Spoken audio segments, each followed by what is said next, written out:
and welcome to Reliving My Youth. My name is Noel. My guest this week is Michele Greene. The actress played Abby Perkins on LA Law for 5 seasons. She was nominated for an Emmy for the role. She discusses the reason why she left after the 5th season. Michele also starred in the criminally underrated baseball show Bay City Blues. Didn't watch it when it first aired, but I watched the reruns on ESPN Classic.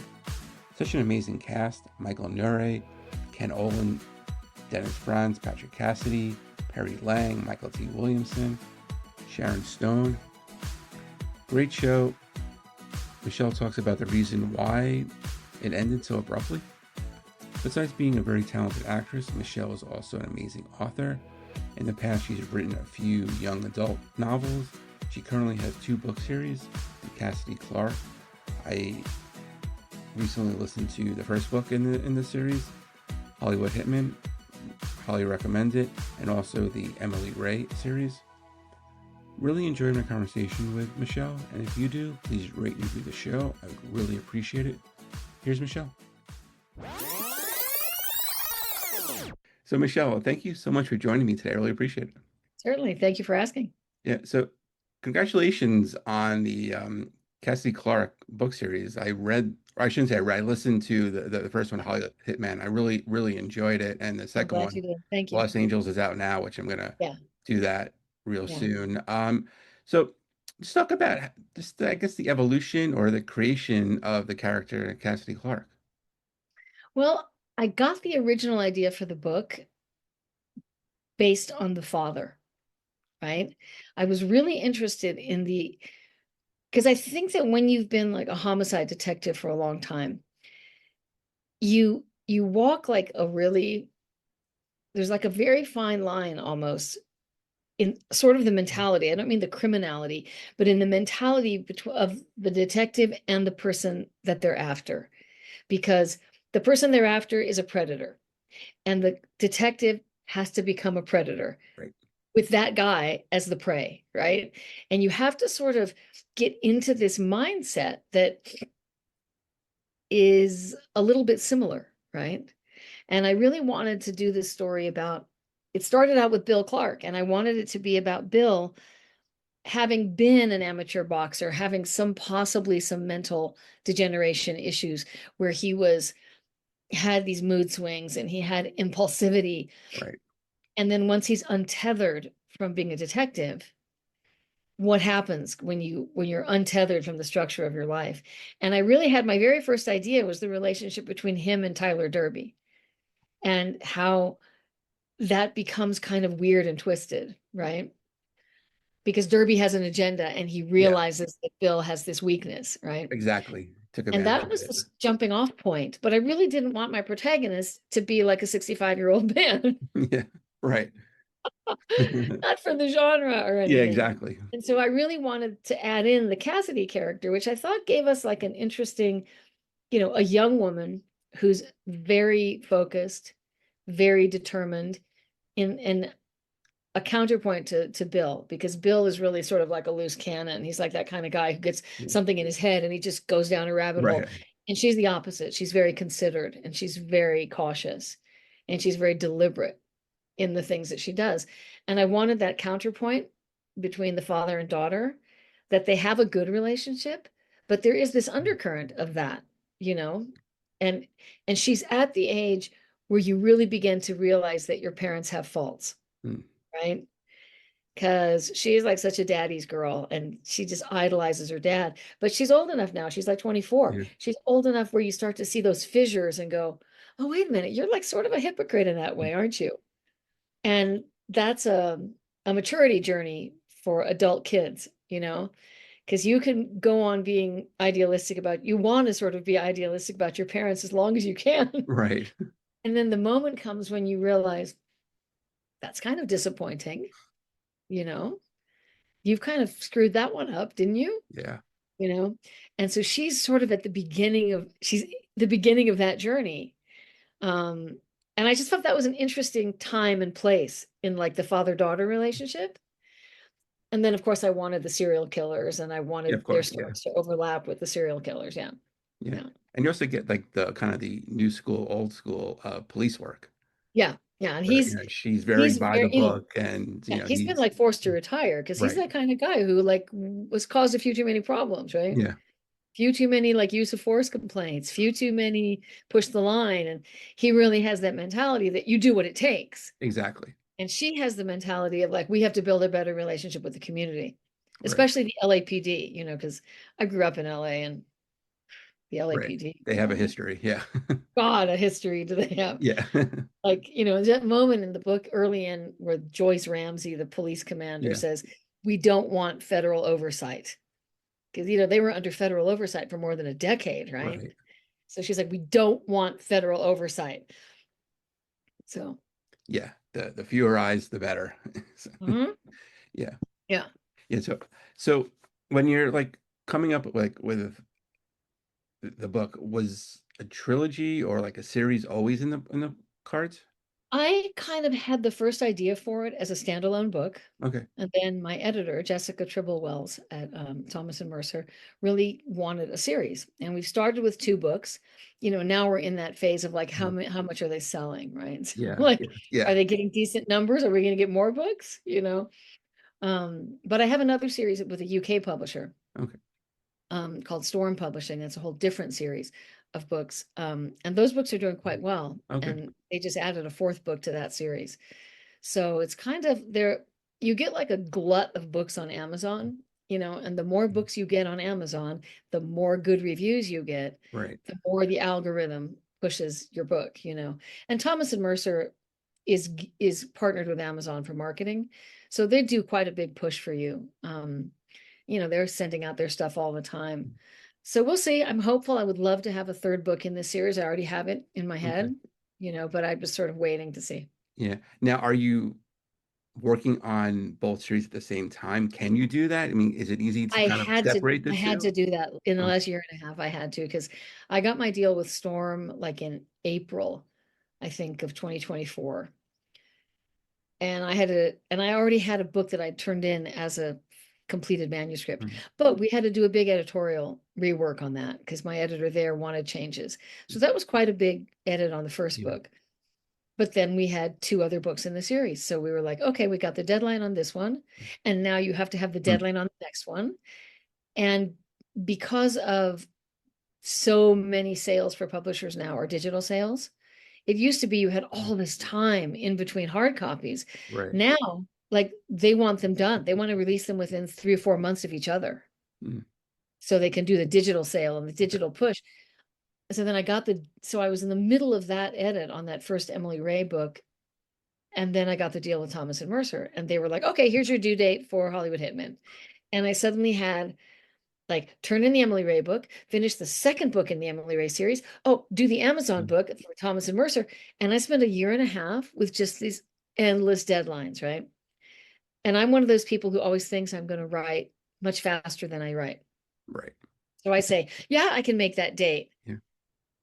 And then I call my book agent, like crying, and say, please intervene and help Yeah. me.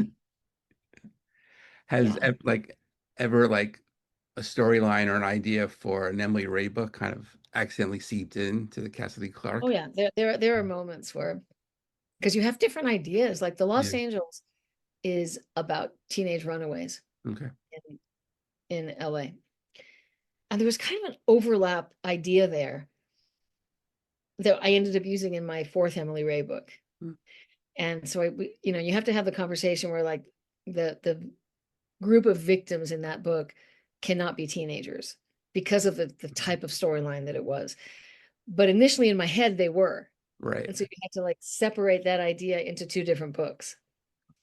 And oh yeah, yeah. And every now and then I'll get like something from the copy editor Mm. on one series that says, Yeah.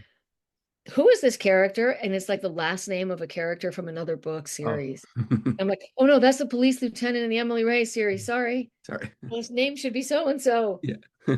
But yeah, it was a hard year and a half, 2 years, hard year because it's just, you know, it's very hard to just like create something out of nothing, Yeah. right? You do the outline, you do the structure, you make up every single thing in it. There's no outline that somebody else gives you. So that was very psychologically exhausting. Yeah. So is there like a set like time of the day where you like I'm gonna sit down and write, or is Oh, it I some like wish. I have an idea I'm gonna I jot down and sit wish. down? Yeah. I wish. Any idea of having a schedule went completely out the window with all these deadlines. I mean, Right. at one point I was working on an Emily Ray book and a Lost Angel, and I think the Hollywood Hitman, and I was doing the Mm, outline for the next Emily Ray book. It mm, was really crazy making. Really crazy making. mm. And I would love, as I go forward, to pick a time of day and stick to it. Yeah. And Exactly. the human brain likes routines, Yeah. right?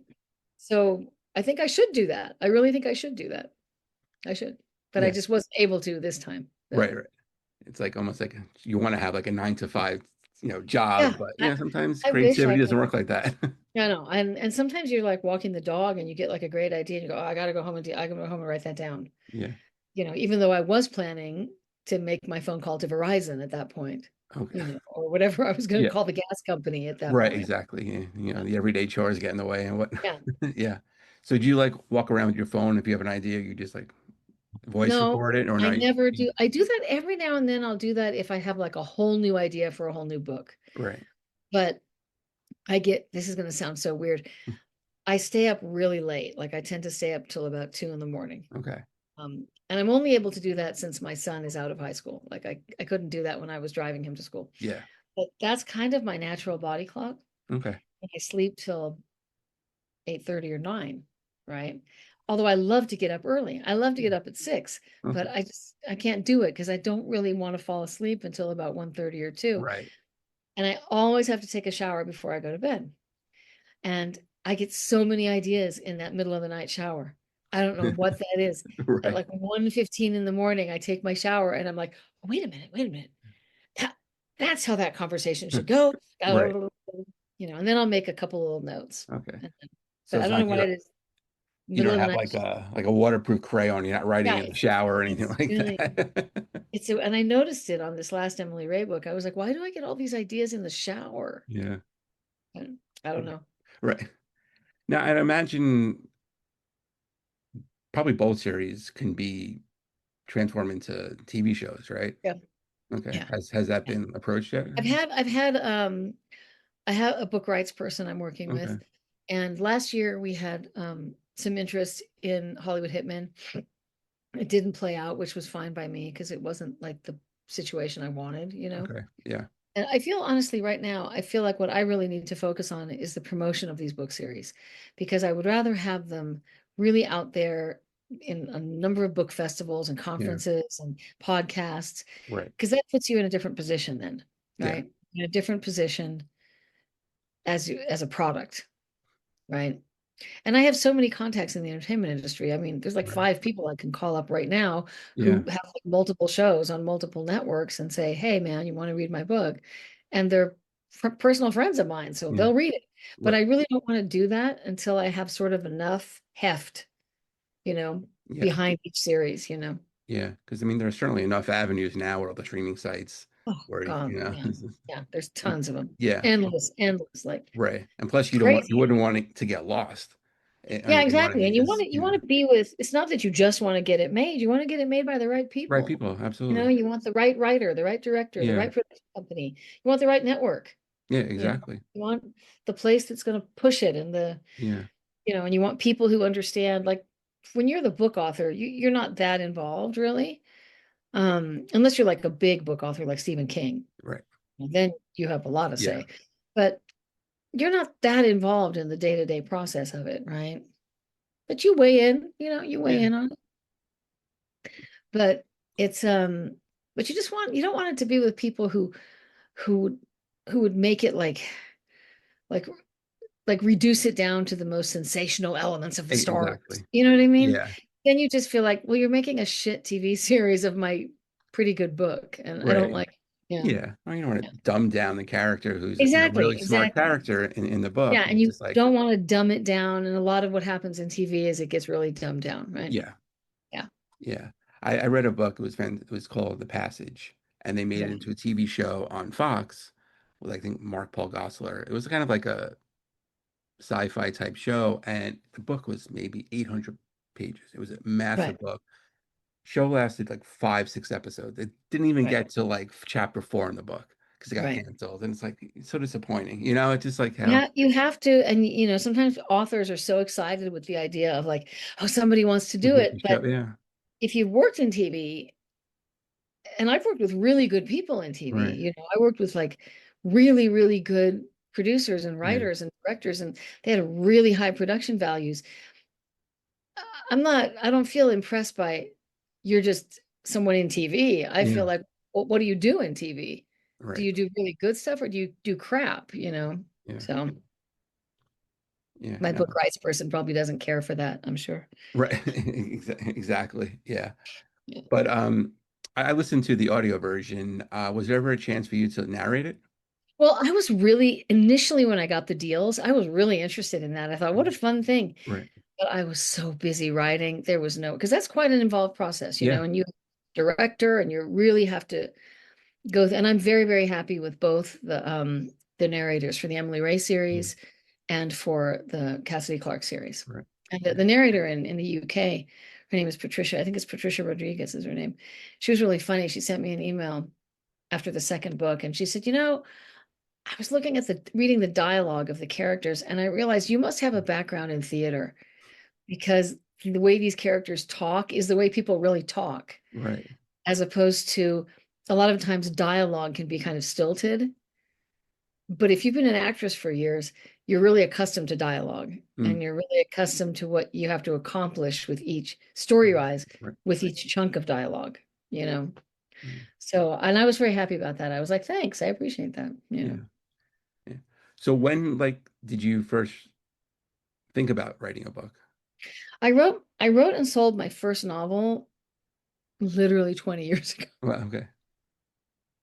It was a young adult novel. More than that, a couple of 22 years ago. It was a young adult novel, and I sold it to Harper Collins, which was great. But it was sort of, it was like my protagonist in that book is a Mexican girl, Mexican teenager who's born in Mexico, brought to the US as a baby. Her parents are immigrants. And I'm half Mexican and Central Okay. American, which nobody thinks because I look so white. Right. Yeah, and my father's last name is Green, so no, that's Yeah. why I added Dominguez to my pen name, so people would not think I was like some phony pretending. Right. Right. Um, but that's my grandmother's maiden name. But I wrote that book and I was happy it sold and everything, but at that time, everything in books, in media, and everything, the Latino story was still very, very limited, right? And it was always, you had to be a gang member, or Right. you had to be a teenage mother, or you had to be living in the barrio, and you Mm. had to be a boxer, or you know what I mean? There Yeah. were these old Very tropes, stereotypical. Yeah. like, and I used to say, why don't we see like characters coming from like a working class background who become doctors? I said, why does everybody have to box their way out of the damn Right. barrio? You know? But it was very, very limited that way, right? Um, and the book wasn't like that at all. The girl's like the main character is a 15-year-old girl who's turning 15. Her parents are planning a quinceañera, which she's not very interested in. She's like really good student, wants to be a Mhm. scientist, wants to, you know, go to Cornell or something. And she starts to realize she has these like weird psychic powers because she comes from this long line of these like shaman medicine women, Right. curanderas. And it's got all of this sort of like mysticism and Yeah. whatnot. So I sold that book and I really enjoyed writing it. And then I sold another young adult book. Now they call it new adult, Okay. young adult book to Simon and Schuster a few years later. That's about Mormon fundamentalism. Hmm. Um, and then I really planned that I would just continue writing books, Yeah. all the time. But sometimes like your life just gets in the way. And that was kind of what happened. In Yeah. some of it really good. I adopted my son Right. the same year that I sold that book to Simon and Schuster. And my son's fabulous. He came home, he was just about almost 2 years old. Hmm. I adopted him from Guatemala. And all my plans that I would have like a nanny and I would continue to work in TV and do all these things. I realized really quickly, like that was not going to work because my son had lived in 5 places before he was 2 years old, Oh wow. twice in orphanages, like 2 or 3 different foster families. And I'm like, this child needs permanence. He needs the same person every single day. Right. It can't be like a rotating group of 2 or 3 babysitters. It has to be me every single day. And that was a pleasure to do. That was not something that I felt like, you know, stress about. Yeah. But at the same time, my mother's health took a terrible downturn and she needed like help with everything. Um, so I was kind of in that spot where you have a young child and an elderly parent, and it's all on you, and you're the only one in the center. And you realize, like, I just have these things, the things I have to take care Mhm. of. And so I had a lot of ideas for books, a lot of ideas for Yeah. books. Even I think the Emily Ray book I had already started to think about, but I didn't really have the mental space to write. Mm. It was really like get up every day and put one foot in front of the other. Right. And quite honestly, dealing with a toddler was much easier than dealing with my mother. Yeah. Yeah. No, it's sad when you watch like your parents, your grandparents go through that. I did that with my grandparents. Yeah, and it's hard. It's rough. It It's really is. no, Yeah. it is. It's and especially like, my mother was, she's passed away now, but my mother was so smart and so sharp Yeah. and I mean, yeah, and then suddenly, so it's I just sort of had this made that decision. I was like, okay, I can't really continue with all of it. I have to take a break from all these things for a while. Yeah. And the while lasted a little longer than I thought. But, my mom passed away. My son was already heading into high school. And I was like, okay, now we can Yeah. sit down and write these books. Right. And I sold them like a year later. So, That's great. Yeah. Yeah. yeah. Have you thought about like if these shows, or I'm sorry, if these books do get made, like potential actors or actresses Oh for yeah, them? you Yeah. always think of that. You think Yeah. like who would be great as Bill Clark? Yeah. Who would be great as Emily Ray? Who would Yeah. Yeah. yeah. Yeah. The actress, I think she just got a deal on some other show. The actress I would absolutely love to play Cassidy Clarke Yeah. is that girl. Her name is, what is her name? Sophie Sadie Sink, the one Oh, Sadie from, Sink yeah, Sadie from Sink, the one from Stranger Stranger Things, Things. Yeah. Yeah. the redhead, right? Yeah. No, she'd be great. Yeah. She's such a good actress, Yeah. she's a very good actress. And she had to do a lot of like sort of emotional heavy lifting in that show. Yeah. you know. And I thought I was so impressed with her. And now she's in her early 20s. So I'm kind of Yeah. like, Perfect. be Yeah. good. It'd be good. Yeah. You know, And yeah. then, yeah, while I was listening to the book, I'm like trying to think who would be a good like Bill Clark, and I'm like maybe like a Dean Norris type, Yeah, yeah, yeah. something like that. There's a lot of just Yeah. like a lot of good actors, I think. You know who Yeah. else would be good in that role? Bruce Greenwood. Yeah. You know Bruce Greenwood? Oh He's yeah, a he's personal great. friend of Yeah. mine. Yeah, he's a nice man, a wonderful, great actor, Yeah. wonderful actor. He'd be great in that role because Bruce often plays like these kind of nice, guy Yeah. next door, grown up guy. And but there's like a darkness in him Right. that would be great to access in this Yeah. role. You know what I mean? That complicated sort of Yeah. craziness. Yeah. Exactly. Yeah. Yeah. He'd be really good in that role. Yeah. That would. Yeah. Yeah. So I used to work at ESPN, and Yeah. I never heard of Bay City Blues Oh, until I worked at ESPN because ESPN Classic would show the reruns of it. yeah. And, most random hours, I would just sat and watched it. I'm like, this Yeah. show's really good. It You know, was so it, good, it, it wasn't was it? amazing cast and stuff like It that. was so effing good. Yeah. It was And so good. my question is, why didn't it last? I'll be really honest with you. Yeah. It didn't have good ratings, right? Right. Because it sort of came out of the gate on the heels of Hill Street Blues. Okay. And everybody was like, oh, but it was a very different type of show. It wasn't a procedural. No. It didn't have the like cop drama element. It Yeah. was a really human story. Right. But I thought it was really good. And it didn't have like massive ratings. It had kind of like so-so ratings. Mm. And the way I heard it, Steve Bochco was like so butthurt that it wasn't a massive hit that he just pulled it, Oh, wow. pulled it. Like from one day to the next, it was over. And that was how I heard it Right. from other producers on the show, because everybody was like, "Mm." And you want to go, you pulled this great show because your ego was out of joint, that it wasn't a massive hit overnight, Wow. you So know. But so it wasn't even canceled. It was just the no, ratings were low. if they had given that show like half a season, Yeah. because in those days you did 22 episodes. Right. If you had given that thing 10 or 12 episodes, I think it would have found an audience. Yeah. And I think the ratings would have gone up.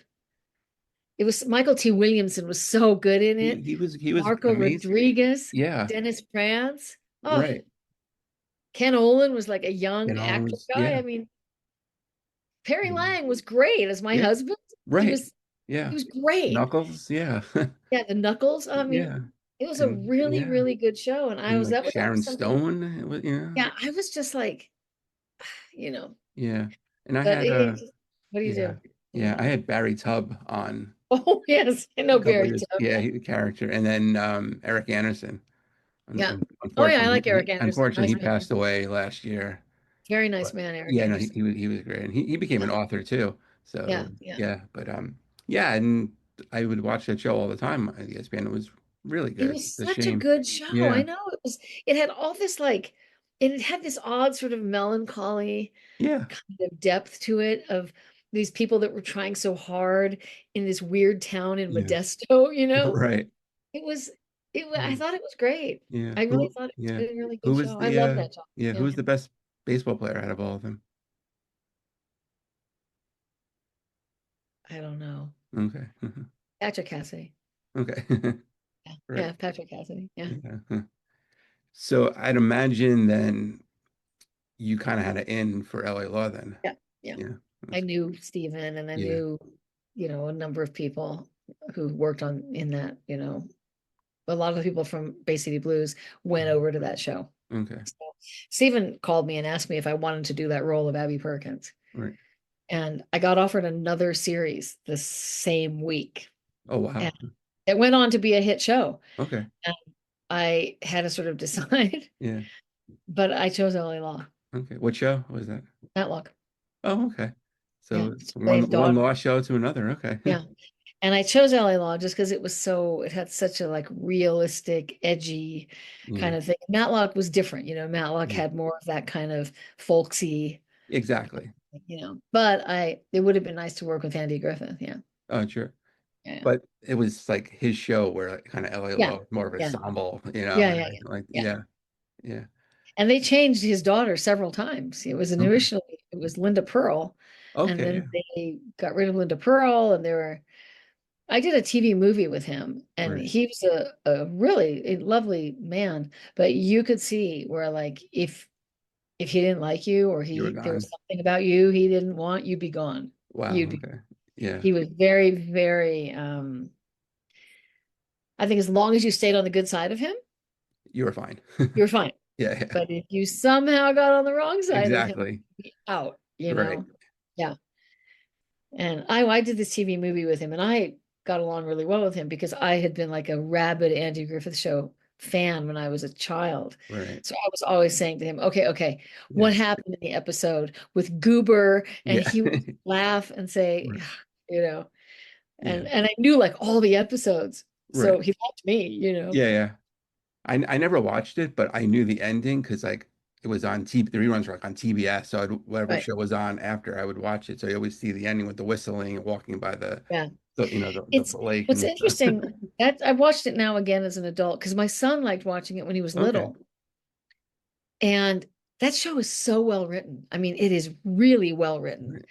And the brilliance of Don Knotts in I that love him. Yeah. character as Barney Fife, I mean, is unparalleled. I mean, he is such a brilliant comic actor and he like pivots on just like a split second from ridiculous comedy to pathos.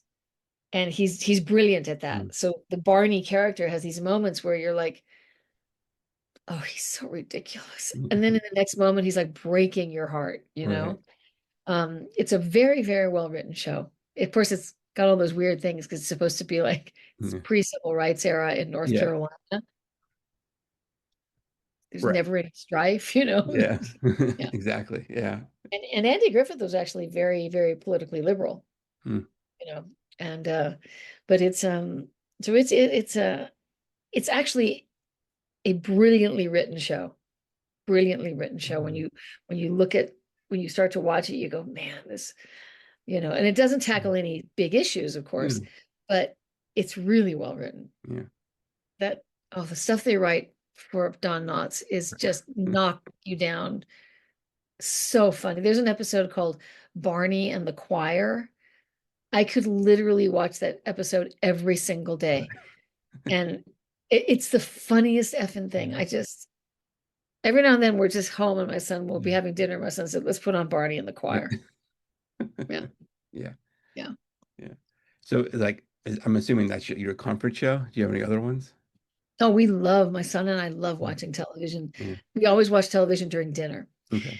I got him hooked on I Love Lucy, which Oh, is really great. rare for someone his age, you know. Yeah. And we can watch I Love Lucy ad nauseum. We can just like all those crazy episodes. Yeah. The Vitamin Vegemin Yeah, episode, the exactly. one where they're like they try to do like pioneer life and she makes that loaf of bread Right. Yeah. that comes out of the oven and Uh, like pushes her yeah. against. And we have these discussions about comedy and writing Yeah. and about what makes what makes Lucille Ball such a brilliant comedian, you know. So we've watched I Love Lucy, we watched um Andy Griffith, we went through this weird period where we watched That Girl, Oh yeah. which I never really liked when I was Okay. young. I always felt it was like a little too fraught for me, you know. And I never got why anybody was in love with Don Hollinger when I was a little girl. But Right. now that I'm older, I see Like the you can see it. Yeah. value of the nice things about Don Hollinger. And then we moved up to more, we like to watch sitcoms. Like I've Okay. never was a sitcom watcher, but my son really likes them. Yeah. So we watched The Big Bang Theory like all 12 seasons twice Yeah. because that again, what a brilliant show. Oh yeah. Brilliant I writing, yeah, mean, everything. Yeah. just a brilliant show. I'm just I'm like just knocked over by Jim Parsons. I'm just like Yeah. I just it's Brilliant. so Yeah. rare to have that kind of talent. And he has that same quality that a great comic actor has, where he can shift suddenly and he just breaks your heart, you know, and you're like, Sheldon, Yeah. you Yeah. know. Yeah. My son right now is watching Laverne and Shirley. Okay. You see your episode yet? Yes, he did. Yeah. He's like, Mom, you're so skinny. I'm like, yeah, yeah, Thanks. thanks. Thanks a lot. I Yeah. weighed 94 pounds. Thanks a Right. Oh, lot. wow. Yeah. Like I was 2 years younger than you. Thank you. Yeah. Um, but he likes that show quite a bit, which I think is cute and Yeah. funny. I tried to get him started. I thought maybe he'll like Happy Days, but he didn't, because Wow. he said Okay. every episode of Happy Days, all they're talking about is trying to score with girls. That's all they talk Yeah. about. I found my thrill and right. Richie and Yeah. Potsy and Mouth. Yeah. And they're just trying to score with chicks. And he's Right. like, there's like no story. Yeah. It's just trying to score with chicks. Right. And finally But he'll snap and two girls will come over to him. yeah, Yeah. you know, Yeah. yeah, yeah, yeah. Yeah. He also finds that whole character like as weird as hell, which I say, yeah, it kind of is when you watch it now. Yeah. Exactly. And it's funny how like what characters kind of like the breakthrough ones, where Yeah. Fonzie was never like the main character at No, but first, he and just then all of a became sudden, that. yeah, Yeah. all these shows had these characters like, What's really funny is the episode where they introduced Laverne and Shirley on yeah, Happy Days. yeah, they were And like the dates, or like they Richie were like and the Bud, right? older Yeah, dates. And the Shirley Feeney character is very different than Shirley Feeney yeah, in in the she's cheap like drug sort of show. slutty Yeah, she was. and a little bit nuts Yeah, and sort of cheap yeah, in this way that is really funny. And then when you watch Laverne and Shirley, she's sort of morphed into this sort of sanctimonious kind of, yeah, I'm going to marry a doctor, Laverne, right. Yeah. Yeah, That yeah. was the second job I ever did in my life. Oh wow. Yeah. I did that the summer before I started college. Okay. Yeah. That was my second job. Yeah. But Yeah. I'll usually fall asleep to the Golden Girls. hmm. Yeah. Oh yeah, the Golden Girls. God, Betty White they're all so funny. Yeah. They're so funny. I did a TV movie with Rue McClanahan. That's right. Yeah. What a pleasure to work with. What an absolutely lovely, Yeah. funny as hell woman. And she was a big animal rescue person, Right. right? Yeah. Betty White too. Yeah. And I've always been like one of those people who has too many dogs. Anyway, I Yeah. always have too many dogs. Yeah. 'Cause I'm that person who driving down the street in like a bad neighborhood goes, Right. look at that dog, Yeah. the parking lot of that tire shop. Let's Right. take him home. Yeah. So I remember saying to Rue McClanahan, we're in between shots, we were talking about dogs and we were both dog people. And I said, how many dogs do you have, Rue? And she just gave me this look and said, I'm not saying. Because she had way too Way many, too. like way over the county limit. Right. She was like, I'm not saying. Yeah. I had three growing up. I have one now, but yeah, because my wife was never a dog person, so we kind of. I always have between 3 and 4. Okay. I always do. I mean, Yeah. now that I'm getting older, I will probably get down to 1 or 2. I feel bad. Unless you're home all the time. If you're home all the time, it's not It's bad fine, but when you're not, having it's one. yeah. But yeah, I just always end up with, one of mine was like in a parking lot. One was at the shelter and we just couldn't Right. leave it. One was in a box outside of Rite Mm. Aid. I mean, it's like, Yeah. you know, Yeah. No, mine was a pandemic puppy, so oh, that's always nice. yeah, and it was good because I was home working for like 2 straight Yeah. years, so Yeah, it's great. it was a great. Yeah, they're the Oh, best. They really yeah. are. I mean, I have too many dogs. I almost went and got another dog last week. I had Right. a moment where my son saw this dog on a picture at the shelter. Oh, And suddenly I was like, we do have blankets to drop off at the shelter. yeah, We exactly. should go drop off some blankets at the shelter. Yeah. Mostly because I wanted to see that dog. Right. And they brought him out and he was so big. He was so big. I was Yeah. like, oh, wait a minute. Maybe a He's little too really big. cute. Yeah. And I have a big dog. I have one big dog right now. Okay. He's 100 pounds, but I was like, Yeah. no, we're not doing that. We're Yeah. not doing that. Right. I guess next time you drop off more blankets, you'll take a Yeah, look I again. just Yeah. drop off blankets, drop Yeah. off blankets. Right. I'm not going back anytime soon because it's Right. very dangerous for me. It's very dangerous for me. Yeah. It's Yeah. like Starbucks for your son, I guess, right? Yeah, Starbucks for my son, dog shelter for me. Yeah, Yeah, right. not good. Too bad they're not close to each other, right? Or maybe they Yeah, are. There's Starbucks yeah, they everywhere. are, Yeah. but they're far away from us. Right. Yeah. Are Yeah, you still in like Arrowhead? yeah, Oh, okay. Yeah. yeah. Yeah. I have a friend who just moved out there Oh a yeah, couple months it's ago. pretty. Yeah. It's pretty. I'm moving probably next year. You Okay. know, but it's very pretty. If you like the forest, it's very Mm. pretty. Yeah. I'm not wild about like snow and all of that. Yeah. I'm really not wild about that. But Yeah. I'm in the Northeast, so we got yeah, wild it's just this like it's winter. just a little, and I'm such an Angelino. I'm just like when I first moved up here, I was like, snow, Yeah, oh, and then you realize like I have to shovel this driveway exactly. and my car is sliding all over the place and now I'm in a Yep. ditch. Oh, wait a minute. Yeah. Nah. Nah. Yeah. I Yeah. mean, my son is old enough now that he takes care of the driveway, That's but good. Yeah, exactly. but it's but it's a lot. You have to be prepared. You have to have your generator. You have to make sure you have your Everything. wood. You have to make sure you have like I'm Yeah. getting my wood delivered tomorrow for a Right. year, you know. Yeah.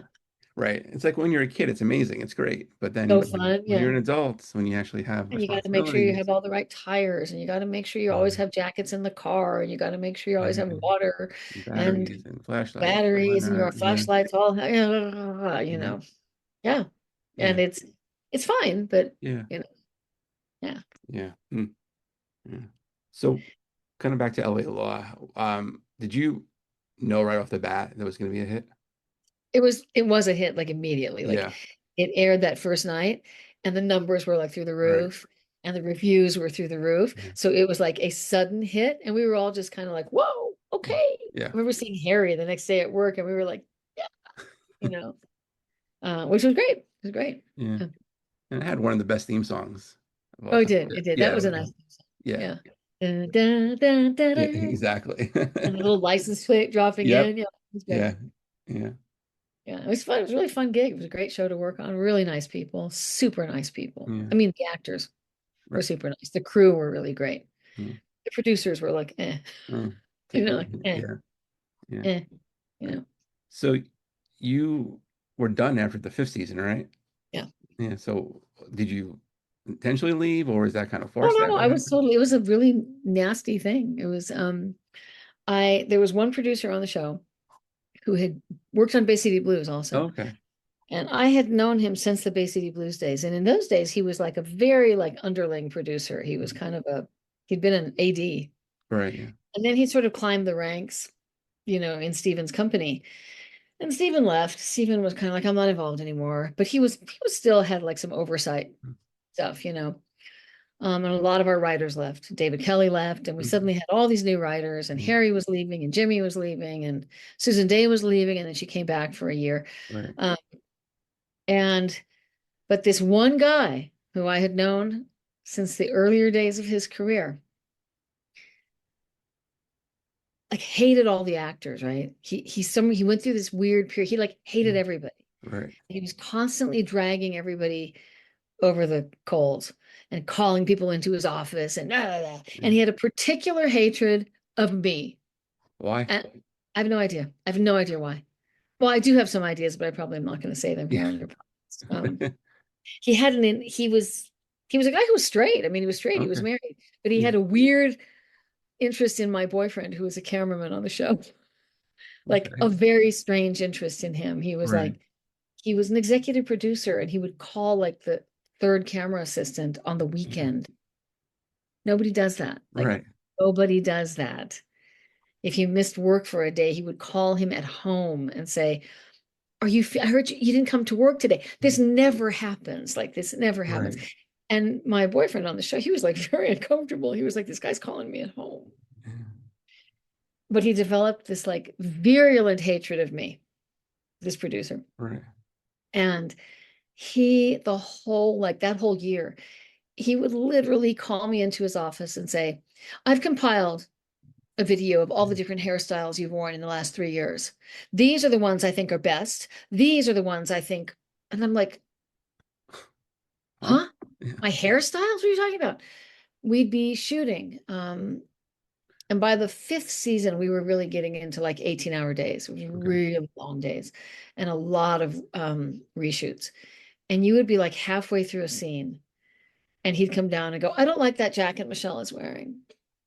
I think we should change it. But we'd already shot half the scene. Right. So if I changed the stupid jacket, we had to reshoot it all. And it was literally like a guy who was just like throwing a wrench into the Mhm. works, a lot with me, but with everybody as well. Okay. And I was not singled out. I had probably the more intense version of it, Right. but other people did as well. Harry hated him. Like Harry and I would be like, oh, are you going to his office today? It's like going to the principal's office. Right. And I finally went to David Kelly because he was on the show in that last year that I was on. And I said, you have to speak to him because this is insane. It's so disruptive. Mhm. I don't, if he has something legitimate to say to me, that's great. I don't want him coming into the makeup trailer to complain about my lip color, Yeah. because it was that sort of petty. And I guess he was so angry that I did that. So we got to the end of the fifth season, and my character was supposed to be made a partner and all Right. these things. And then my agent called me and he said, they're not picking up your option. And it was that guy. It was Wow. that guy. And he waited until Steve Bochco and David Kelly and everybody was gone. And then he like pulled Mhm. this card. And we were all stunned. I mean, I was like, what? Yeah. And then it's you have to sort of spin it in the press. You don't want to say that's what happened. You have to Yeah. kind of like, oh, I chose to leave. Blah, blah, blah. But it was really a shock, to me. And I was like, wow. And then I saw that jerk, I don't know, about 4 or 5 years later at some event. It was at the DGA, something about LA law. And he made this beeline for me in the lobby. Yeah. And he said, I really want to talk to you. And I said, I don't want to talk to you. Yeah, exactly. He said, no, I really want to talk to you because I did a horrible thing. I did a horrible Mhm. thing when I had you taken off the show. And it was completely me. It was me. It was Yeah. petty. It was vindictive. And I was in a horrible place in my life and blah, blah, blah, blah, blah. Which it was nice of him to apologize. Yeah. But I also felt like, really? Yeah. Really? You couldn't like rise above that at the moment, you know? Yeah. Yeah. And then he also fired the entire camera crew who had been doing that show Yeah. for like 5 years. Wow. And you never fire your camera crew. Yeah. He fired the whole camera crew as well. So we were all like, okay, I don't know what's going on with this weirdo, Yeah. But that was really it. I mean, it was one of those very sort of weird, personal, Right. toxic things. And, I was still, back when I saw him at that thing, I was still in my try to be nice to people phase. I'm not in that phase anymore. No. If that happened now, oh, Yeah. he'd get such an earful from me. Right. Yeah.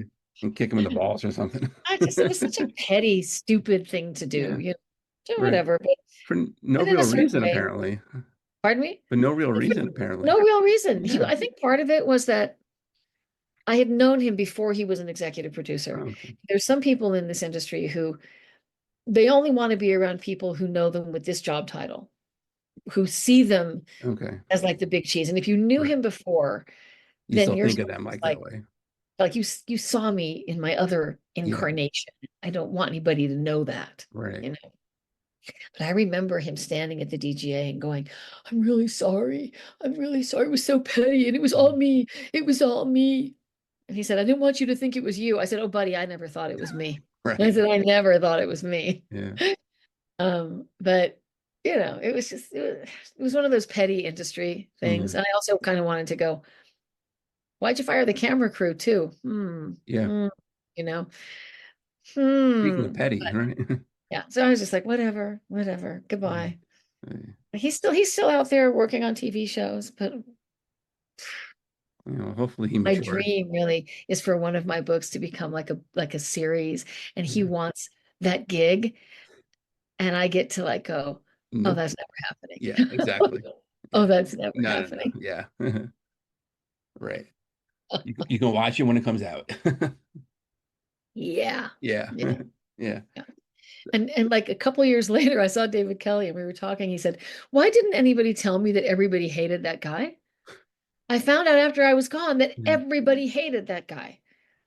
And I said, well, we all talked to you a little bit about it. He was like, Yeah. nope, I didn't realize that everybody hated him. I would have fired him. Hmm. Oh well. Yeah. Yeah. But So at the time, you don't really talk about that yeah, because it's like, especially back then, it's like, oh, we don't want to say. right. You don't want to complain and do that. Yeah. Yeah. Yeah. Yeah. Yeah. So one of the most shocking deaths in TV history is Rosalind's death. Oh, it's horrible. Oh It was my just God. Yeah. So I mean, when you guys found out about that, were you just like blown away? everybody was horrified. They didn't tell her. They didn't tell us. We were literally sitting in the makeup trailer, and I was in the makeup trailer with Diana that day. Wow. And we were reading the new script, and she burst into tears, Yeah. and she had no idea that it was coming. And it was a huge loss for the show because she was so good, Yeah, she was. She was really strong as an Yeah. actress and as a dynamically with the Leland character and the Right. Kelsey character. She was she's such a wonderful actress, which is a wonderful actress, but Right. she brought so much to the show. So the loss of Rosalind was just like was awful, Yeah. heartbreaking. Right. Yeah. Did you ever explain why they decided to do that? Or I think I have no idea. Honestly, I don't think they really thought it through. I think they just wanted this really shocking, crazy Yeah. death, you know? But I don't think they thought, what happens if we lose her? Right. Well, Hmm. yeah. Yeah. What happens if we lose her? Yeah. Yeah. And was there a lot of like kind of like blowback when you had the lesbian kiss? A bit. Not really. I mean, we got a lot of support, of course, Okay. from, the gay and lesbian community. Right.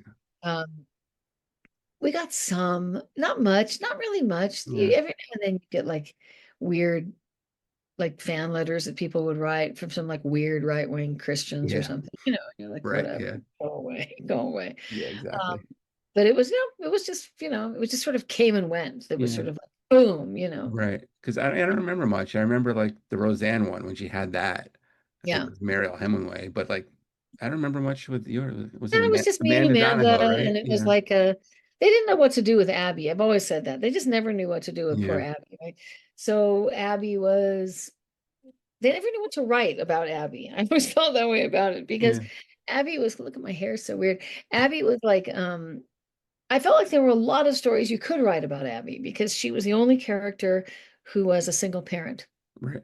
the show. Like literally nobody else in that show Mm. had kids, Yeah. right? Which was sort of weird. Right. You You know? were the youngest too. Yeah. Yeah, like nobody except maybe Leland was supposed to have grown kids or something, Yeah. right? But nobody had kids. Yeah. And I always felt like there's so many stories you could write about a young woman, in a really competitive field, Yeah. trying to Balance home and balance work. Yeah. that. But the writers didn't have those lives, right? The writers were Mm. like a bunch of guys who had full-time nannies and, Right. they Yeah. never had to worry about picking their kids up from school or, it never, Yeah. never Yeah. occurred to them. So I just think because none of the writers, I think it would have been different if Terry Louise Fisher hadn't been pushed out of the show Mm. because she created LA Law. I mean, she Right. created law. She Yeah. was the one who was a lawyer. She was the one who had the legal background, and she created the show with Steven. And then he pushed her out. Mm. I mean, he Right. after the first season, they just did sort of an end run around her, and she was suddenly off her own show that she created, which Wow. was incredibly underhanded Yeah. and What was the awful. reason? Just the power struggle? Aren't you supposed to not speak ill of the dead, right? Yeah, true. Um, Power, Mm. ego, Okay. money, probably. Yeah. Power, but mostly power and ego. And that company was also a very hard company for women to work in. Mm. It was real. A lot of TV was like that, especially then. Very old boys network, Right. you know. But that was a very unfriendly company for women, Mm. um, unless you did a proper amount of ass kissing. Yeah. So certain women could rise up to a certain level in the production end of it, but you had to be a big kiss ass, right? Okay. And Terry was really smart and she'd been an attorney and everything.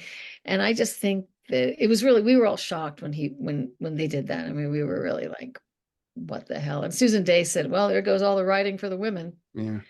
So I think the Abby Perkins character would have had more resonant stories if they had any women on the writing staff, Sure. which they didn't until like year 6. Right. And you were gone. And I was gone. I Yeah. was gone So, then. Yeah, but they didn't know what to do with a 25-year-old woman or yeah. a 26-year-old woman with single parent with a child. They didn't know what to do with that story. They didn't know who she was. Yeah. Did you ever give them any ideas or suggestions? Yes, I would say, can we write something about Abby's life? Like something about the Mm. balance of this? And they would go, oh, yeah, Yeah. yeah. Mm. But it was a very different time also. Right. The way they wrote about women. And now you wouldn't even see a writing staff that had no women on it. Yeah. You just wouldn't see that now. But yeah, working with Bochco's company was always very not a great fit for female anything. Yeah. Yeah. Yeah. Was there ever a chance for you to be on NYPD Blue? No, No. no. Because when I left LA Law, um, I even though Steven was kind of gone from the show, he wasn't completely gone. Okay. So Steven knew that this jerk was going to pull this move on me. I know. And Allowed it. not only that's okay if he allowed it. I can understand like he stepped back from the show, so he doesn't want to Yeah. be putting himself in, but he never had the decency to even call me. Mm. And I had known him for over a decade. Right. And he and I were friends, and we were like friends who would socialize together and everything. And he never even called me. And when I called him, he got all flustered. And he like was like, Mm. And then he actually said to me, the reason I called you, I said, you did not call me, Steven. I called you. I said, I've been waiting for you to call me. Right. And the other thing you could never do was to like challenge Steven in any way, right? And I remember he said to me, look, let's go to lunch at the Ivy, okay? Let's go to lunch at the Ivy next week. And I said to him, I don't want to have lunch with you. I Yeah. said, I really don't want to have lunch with you. I said, you and I have been friends for so long. And I'm not saying you had to protect me on the show, but you could have called me to let me know it was happening. Right. You could have given me a heads up. I think that's really sort of low down, Yeah. man. And so, oh no, That was it. that was it. That was like, whoa, that was it. Yeah. Yeah. How dare you say anything? Right. Yeah. I was so mad. I just felt like, my God, I'm like, you don't have to keep me on the damn show for God's sake, but you could at least give me a phone call and say, Michelle, Exactly. this is going to happen. And I just Yeah. want you to hear it from Give you me. a heads up. Yeah. Yeah, but nothing. It was nothing. Yeah. Yeah. Yeah. I was It's too like, bad. Yeah. the best part was him saying, the reason I've called you, and I'm like, you did not call me. Exactly. Yeah. Try to turn it around on you there. Yeah. But that's Yeah. okay. No love lost. I was in certain ways, there were certain things I was kind of tired of as well. I was tired of the Mm, dynamics of not, like I said, the actors were wonderful. The writers were really good. mm, The directors were great, but I was tired of the dynamics with the company and the mm. way it worked. Right. I was just Yeah. tired of it. I was tired of it. It was, Right. you know, and you didn't have to be a big kiss ass. Yeah. Yeah. Yeah. And You did. yeah. You just did. You did. Right. And Harry was like never a big kiss ass. Mm. And Stephen hated Harry. Wow. Okay. Yeah. Yeah. Huh. And he would always do anything he could to like put stupid storylines for him. And it was just one of those things. You've got that dynamic, Yeah. and it was, some people are fine with it and some people really bristle at it. And I was one of those people who was like, ew, Right. ew. Yeah. Yeah. Yeah. Yeah. I know they had the reunion movie like almost, I guess, over 20 years ago now, Oh but yeah. then there was Yeah. like a reboot, right, that they were talking about doing. I think Corbin was involved. Talked Were you about it. involved in that or no? No, they talked about it and they were like thinking of reaching out to cast members, but I don't think it ever Mm. went anywhere. Yeah. I personally am of the mind, like, just get some new ideas, Yeah. True. television networks, just get some damn new ideas. Yeah. And don't, when you hear them like, we're doing a reboot of Gilligan's Island, you're like, no, Yeah. get some new ideas. Exactly. There's so many talented young writers out Yeah. there Right. who have great ideas. Hmm. Go to those people. Yeah. Don't try to rehash like Here Come the Brides or something, you know what I mean? Or Yeah. something like that. But there is very much that mentality in the TV industry. Like let's take something from 35 years ago and And like reboot it or a yeah. new version of it. And Yeah. it never works. No. It never works. No. They Yeah. they've been doing that. I don't know. Every show now is like, oh They're yeah, constantly bring this trying it. back. Like the new version of Frasier.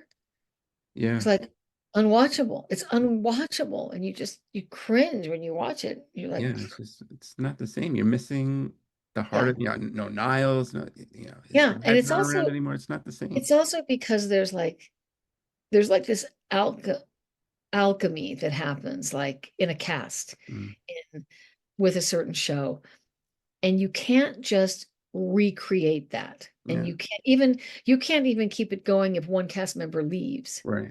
Like Two and a Half Men, when Charlie Sheen had his sort of meltdown and left, Should have ended. you should just end it. Hmm. You can't put another guy in and have it work because it just doesn't work. No, It just doesn't work. no, And I think part of it is that the powers that be, like the MBAs at networks think that it's like something that you can, yeah, like a carburetor, like we're going to put these spark plugs with this carburetor and we're going to get this great performance out of the engine. right. And it's not like that.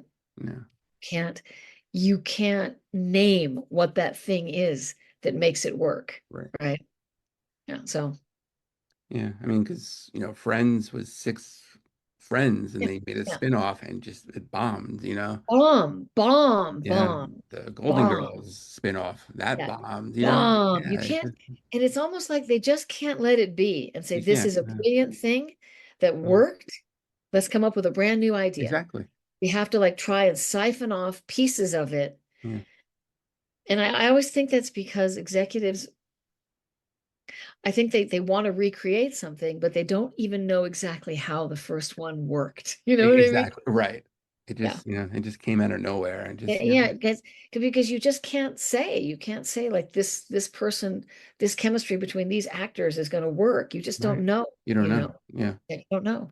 Right. And that's the great thing about it, but I think it's the scary thing about it for people on the business end of it, Right.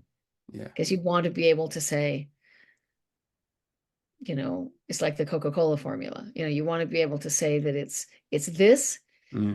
and we know this works. And you can't with this because you have Yeah. these different elements of, yeah. Mhm.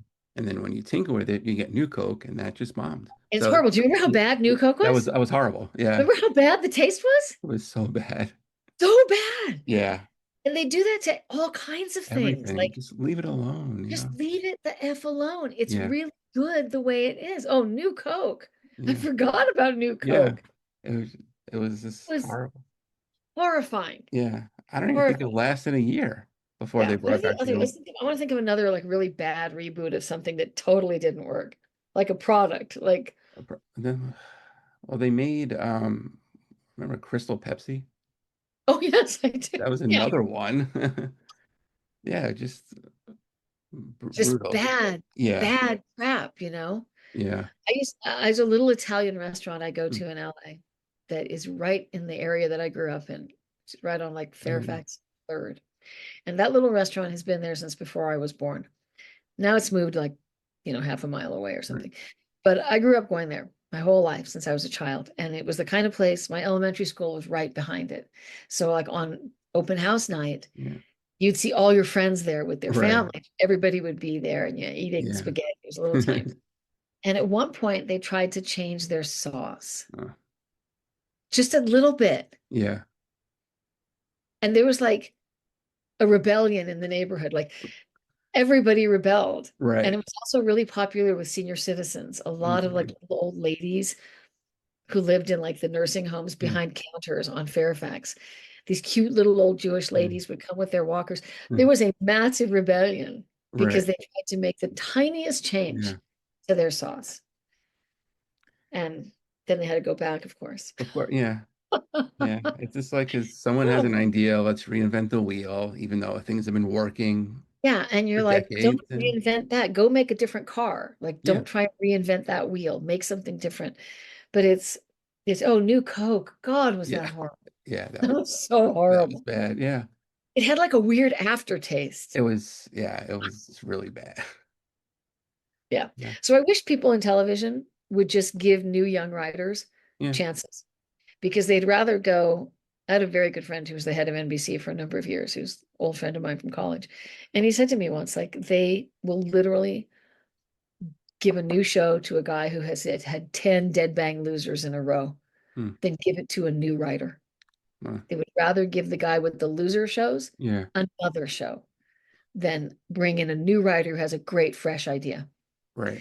So I wish they changed their business model because there's a lot of talent out there, Oh, absolutely. so much. Yeah. Yeah. I mean, there's some amazing like new movies, that are out Oh now with God. great like Oh, you just see there's so much stuff. There's so many great people. Like you just yeah, go, there's so many talented people.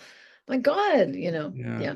But it's a shame. But I have to ask you about a classic movie, The Unborn II.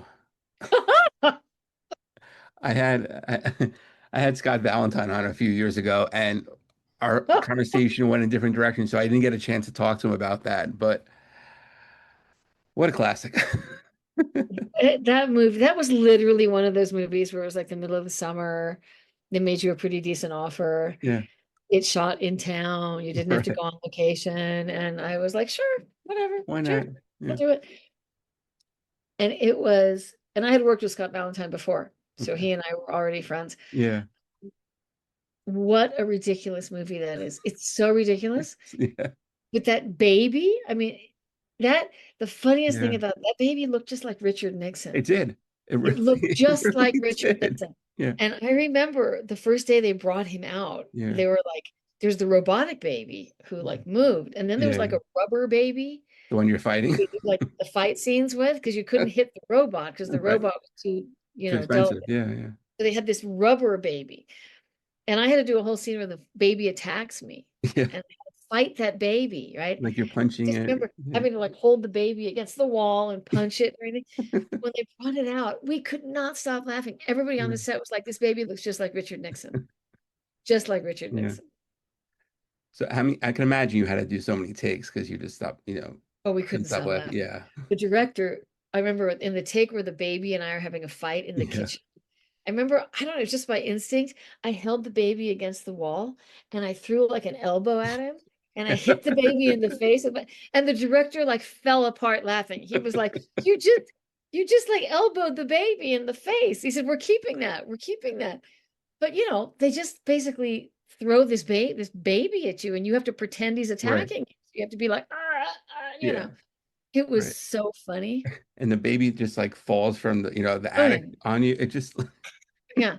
I remember, so we shot it in Santa Monica yeah. at that little studio they had, and we had a couple of location days, but you didn't have to go out of town. Okay. And that was kind of like, I was like, fine, Yeah, why fine, not? it's Yeah. payday. We do it in town, no Yeah. problem. But it was funny as hell. It Yeah. was so funny. Right. Because the beginning of the movie, you have like no idea what's going on. All of a sudden, like Robin You have no Curtis idea. takes out a gun and shoots a kid. What the fuck is going Yeah, on? yeah, yeah, yeah. Yeah. You have no idea what the hell is going on. Yeah. It's the craziest movie. Yeah. But actors take all kinds of ridiculous jobs. Yeah, exactly. And I You think go, Lisa Kudrow was in the first one. yeah, you just kind of Yeah. go, whatever, you Yeah. know. It's a I job, want right? Yeah. I want to redo my deck. Yeah, Okay. Yeah, exactly. okay. Might be Yeah. good. Right. I think that it was like Michael Caine did like was it Jaws the fourth one, and he said, "You ever see?" He's like, "No, but I see my beach house all the time, you know." So Yeah, it's yeah, exactly. You take jobs for very different reasons. You go, I yeah, really want to go on that trip, or I really want to, yeah. okay.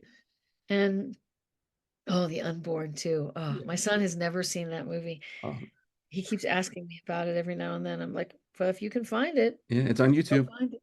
It's on YouTube. I'm not even going to tell him that. I'm not even going to tell him.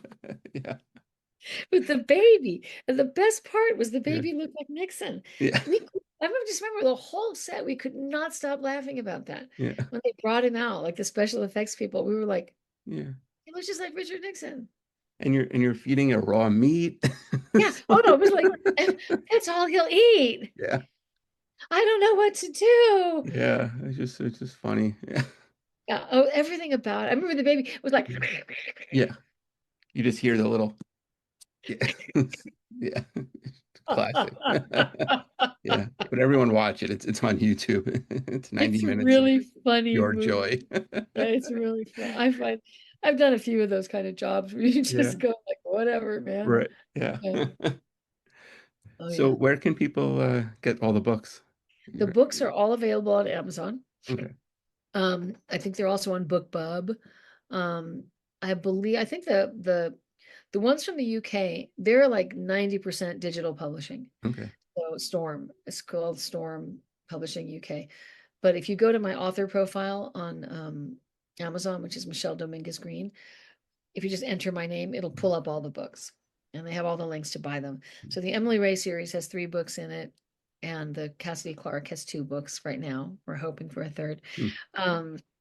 And the 4th book with Emily Ray is coming out, I think, in September or October. Oh, nice. Yeah, so they can buy them all there. And yeah, I believe I just got a thing the other day that they're on something called BookBub, so I have to go see what that Okay. is and claim my author profile. Right.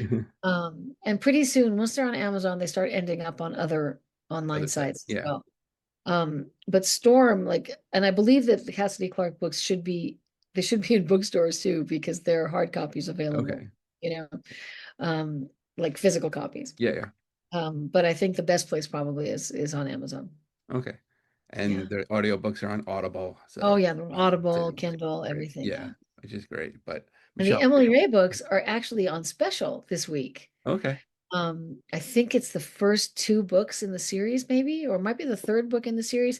They are on a Kindle daily deal special, where in the UK they're like 99 cents Oh, nice. Kindle special, and in the US I think it's $1.99. Okay. The publisher sent me a thing a couple days ago, and then on Facebook today I Yeah. saw that my book agent had it up, and I'm like, Yeah. oh, it starts today from the 9th to the 12th. Oh, cool. Okay. Yeah. That's awesome. But thank you again for your time. I really Thank appreciate you. it. Thank you so much. I really enjoyed talking to you.